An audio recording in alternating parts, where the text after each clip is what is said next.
Hello friends, welcome back. कैसे हो आप सब? आई होप आप सब अच्छे होंगे और आप सबकी पढ़ाई भी अच्छी चल रही होगी।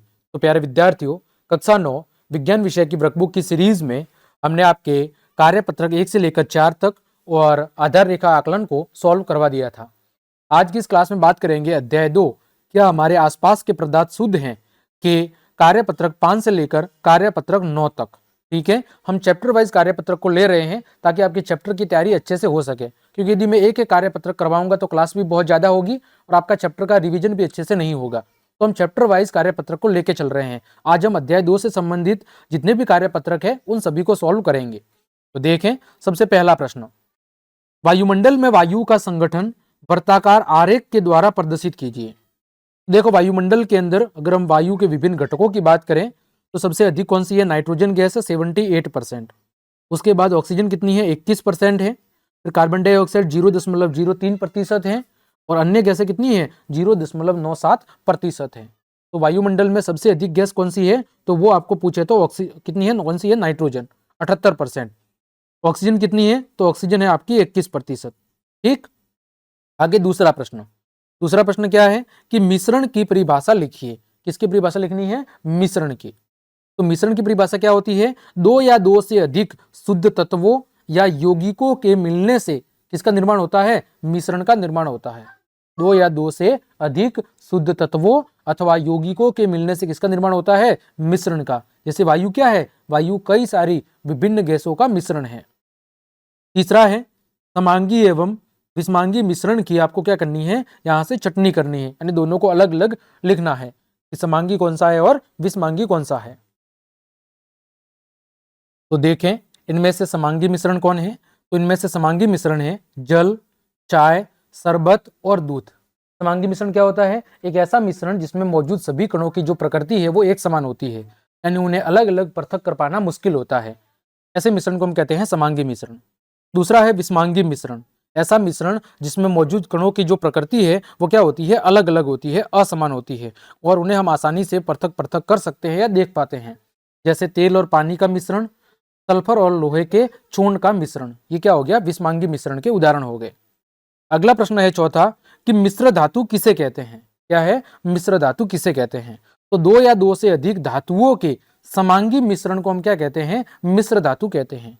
जब दो या दो से अधिक धातु आपस में, धातुओं का समांगी मिश्रण आपस में मिलता है तो क्या होता है? मिश्र धातु का निर्माण होता है। पांचवा है पीतल किन किन धातुओं की मिश्र धातु है? तो पीतल मिलकर बनी होती है तांबा और जिंक से। किससे मिलकर बनी होती है? तांबे और जिंक से। तांबा होता है लगभग 70% और जिंक होता है लगभग 30%।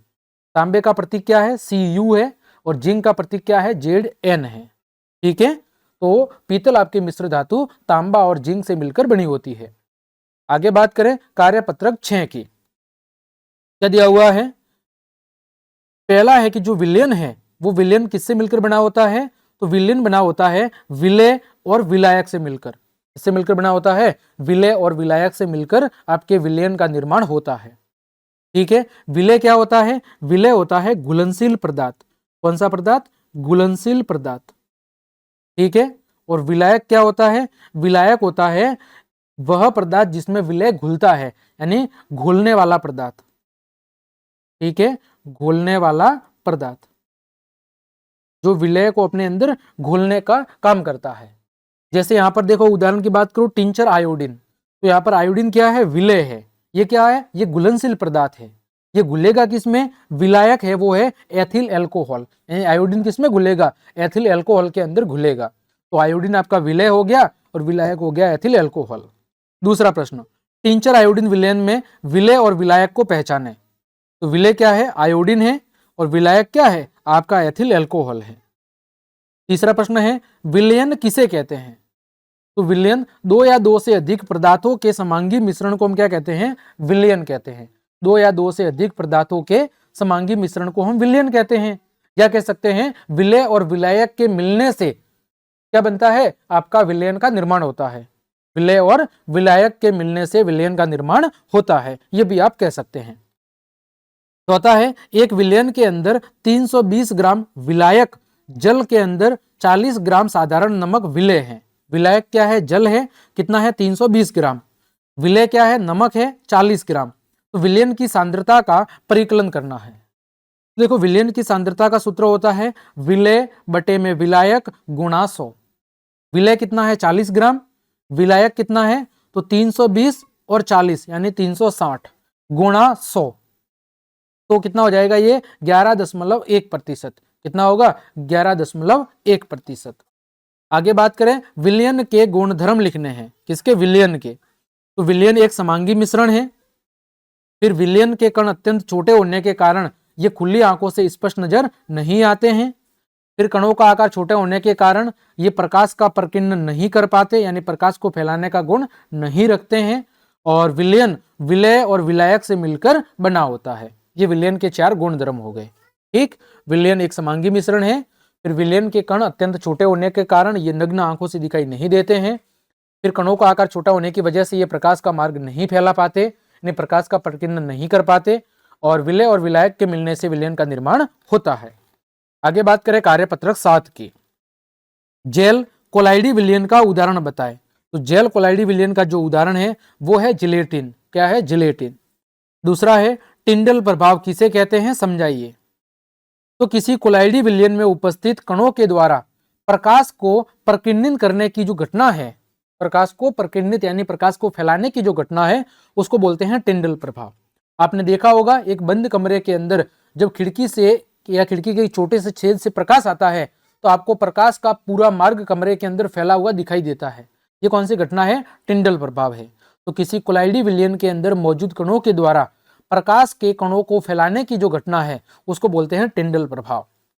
तीसरा है कोलाइडल विलयन। कोलाइडल विलयन के अंदर जो कोलाइडल विलयन है वो किससे मिलकर बना होता है? प्रक्षिप्त प्रावस्था और परिक्षेपण माध्यम से मिलकर बनता है। किससे बनता है? कोलाइडी विलयन है वो प्रक्षिप्त प्रावस्था और परिक्षेपण माध्यम से मिलकर बना होता है। फिर कोलाइडल क्या है? कोलाइडल एक प्रकार का विषमांगी मिश्रण है। कौन सा मिश्रण है? विषमांगी। पांचवा है फोम, रबड़ और स्पंज में प्रक्षिप्त प्रावस्था क्या है? तो फोम, रबड़ और स्पंज तीनों के अंदर गैस भरी होती है, छोटे छोटे छिद्रों में गैस भरी होती है, वायु भरी होती है, अतः इनकी प्रक्षिप्त प्रावस्था वो क्या है? गैस है। छठा है धुआं विलयन। निलंबन और कोलाइडल में से किसका उदाहरण है? धुएं का जो विलयन है वो निलंबन और कोलाइडल में से किसका उदाहरण है? तो ये कोलाइडल का उदाहरण है। सातवां है कोलाइडल के कोई 3 गुणधर्म बताने हैं। पहला कि कोलाइडी विलयन एक विषमांगी मिश्रण है। फिर कणों का आकार सूक्ष्म होने के कारण पृथक रूप से हम आंखों से देख नहीं पाते हैं। ये चानन विधि के द्वारा मिश्रण से अलग अलग नहीं किए जा सकते, यानी कोलाइडी विलयन के जो कण हैं उनको छान कर हम अलग अलग नहीं कर सकते। और ये कण प्रकाश के मार्ग को दृश्य बना सकते हैं, यानी प्रकाश के कणों को फैलाने का गुण रखते हैं, टिंडल प्रभाव का गुण दर्शाते हैं, अतः ये प्रकाश के मार्ग को दृश्य बनाते हैं, विजिबल बनाने का काम करते हैं। आगे बात करें कार्यपत्रक 8 की। दूध से दही का जमना कौन से परिवर्तन को दर्शाता है? तो रासायनिक परिवर्तन को। ठीक है, क्योंकि यहां पर दूध से दही के बनने पर जो दूध के सारे गुण है वो समाप्त हो जाते हैं और एक नए गुण वाले पदार्थ दही का निर्माण होता है। अब चाहकर भी आप दही को दूध के अंदर परिवर्तित नहीं कर सकते हैं, अतः कौन सा परिवर्तन है? रासायनिक। दूसरा, निम्न दिए गए परिवर्तनों में से भौतिक परिवर्तन कौन सा है और रासायनिक परिवर्तन कौन सा है, उनको अलग अलग करके लिखना है। देखो भौतिक परिवर्तन में क्या होता है? भौतिक परिवर्तन के अंदर कोई नए गुण वाले पदार्थ का निर्माण नहीं होता, जबकि रासायनिक परिवर्तन में एक नए गुणों वाले पदार्थ का क्या होता है? नए गुण वाले पदार्थ का निर्माण होता है। भौतिक परिवर्तन कैसा होता है? उत्कर्मणीय। कैसा होता है? उत्कर्मणीय। मतलब यदि आपने ए से बी बना दिया तो बी से वापस ए भी बना सकते हो। लेकिन रासायनिक परिवर्तन कैसा होता है? अनुत्कर्मणीय, यानी यदि आपने ए से बी बना दिया तो बी से ए वापस आप नहीं बना सकते हैं। ठीक है, जैसे भौतिक परिवर्तन और रासायनिक परिवर्तन। ठीक है, भौतिक परिवर्तन की बात करें, जैसे सोने से गहनों को बनाना, ये भौतिक परिवर्तन है, और हरे पेड़ों को काटना, ये भी कौन सा परिवर्तन है? ये भी आपका भौतिक परिवर्तन है। फिर बात करें रासायनिक परिवर्तन की, तो जैसे चाय का बनना और ईंधन का जलना, ये आपके रासायनिक परिवर्तन है। तीसरा है अवस्थाओं का अंतर रूपांतरण। कौन सा परिवर्तन है? तो एक भौतिक परिवर्तन है। अवस्थाओं का एक अवस्था से दूसरी अवस्था के अंदर जो परिवर्तन है वो आपका भौतिक परिवर्तन होता है। जैसे जैसे बर्फ जो कि ठोस है, इसको यदि हम गर्म करेंगे तो किसमें बदलेगा? द्रव यानी पानी में। और पानी को जब हम वापस ठंडा करेंगे तो किसमें बदलेगा? बर्फ यानी कि ठोस में। तो यहाँ पर क्या है, यहाँ पर अवस्थाओं का अंतर रूपांतरण है। ठीक है, तो ये कौन सा परिवर्तन है, भौतिक परिवर्तन। चौथा है भौतिक और रासायनिक परिवर्तन में अंतर लिखो। एक तरफ हमने लिखा है भौतिक परिवर्तन, दूसरी तरफ हमने लिखा है रासायनिक परिवर्तन। देखिए भौतिक परिवर्तन, यह परिवर्तन कैसा होता है, अस्थायी, जबकि रासायनिक परिवर्तन कैसा होता है, स्थायी होता है। भौतिक परिवर्तन में क्या होता है, कोई भी नए गुणों वाला उत्पाद नहीं बनता है। ठीक है, जबकि रासायनिक परिवर्तन में एक नए गुणों वाले पदार्थ का क्या होता है, निर्माण होता है। भौतिक परिवर्तन उत्क्रमणीय होता है, यानी एक ही दिशा के अंदर संपन्न होता है, जबकि रासायनिक परिवर्तन कैसा होता है, अनुत्क्रमणीय, ये दोनों ही दिशाओं के अंदर संपन्न होता है। पांचवा है भौतिक और रासायनिक दोनों परिवर्तनों को दर्शाने वाला एक उदाहरण बताओ। तो वो है मोमबत्ती का जलना। इसमें भौतिक और रासायनिक दोनों परिवर्तन एक साथ संपादित होते हैं। ठीक, आगे बात करें कार्यपत्रक 9 की। उस धातु का नाम बताओ जो कमरे के ताप पर द्रव अवस्था में पाई जाती है। तो उस धातु का नाम क्या है, पारा या मरकरी, जो कमरे के ताप पर द्रव अवस्था में पाई जाती है। क्योंकि धातुओं का गुण क्या होता है, कठोरता, धातुएं कठोर होती है, लेकिन फिर भी जो पारा या मरकरी है वो क्या है, एक अपवाद है, जो धातु होते हुए भी कमरे के ताप पर द्रव अवस्था में पाई जाती है। दूसरा, किन्हीं 3 उपधातु के नाम। तो बोरॉन, सिलिकॉन और जर्मेनियम, ये क्या है, उपधातु है। उपधातु क्या होती है, जो धातु और अधातु दोनों ही प्रकार के गुणों को दर्शाती है। ठीक है। तीसरा, यौगिक को परिभाषित करते हुए 2 उदाहरण। यौगिक की परिभाषा क्या है, तो जब 2 या 2 से अधिक तत्वों का एक निश्चित अनुपात में रासायनिक संयोजन होता है, जब 2 या 2 से अधिक तत्व एक निश्चित अनुपात में रासायनिक रूप से आपस में मिलते हैं तो किसका निर्माण होता है, यौगिक का। जैसे NaCl में सोडियम और क्लोरीन मिल रहे हैं और H2O के अंदर हाइड्रोजन और ऑक्सीजन एक निश्चित अनुपात के अंदर मिल रहे हैं। चौथा है निम्नलिखित यौगिकों में उपस्थित तत्वों के नाम बताने हैं। हाइड्रोजन ब्रोमाइड यानी HBr, क्या होगा, हाइड्रोजन मौजूद है और ब्रोमीन मौजूद है। फिर पोटेशियम सल्फेट K2SO4, क्या क्या मौजूद है, पोटेशियम मौजूद है, सल्फर मौजूद है और ऑक्सीजन मौजूद है। पांचवा है आघात वर्धनीयता का कोई एक उपयोग। देखो आघात वर्धनीयता का गुण किसमें पाया जाता है, धातुओं में। ये गुण क्या होता है कि धातुओं को पीट कर पतली चादर के रूप में डाला जा सकता है। धातुओं को पीट कर पतली चादर के रूप में डाला जा सकता है, ये गुण कहलाता है आघात वर्धनीयता। तो धातुओं के इस गुण की वजह से ही धातुओं को पीट कर पतली पतली चादरों के रूप में डाला जा सकता है, जिससे अलग अलग तरह के उपकरण और मशीनरी बनाई जाती है। छठा है धातु और अधातु में कोई 3 अंतर बताने हैं। देखो पहला अंतर है धातु चमकीली होती है, अधातु ज्यादातर चमकीली नहीं होती है।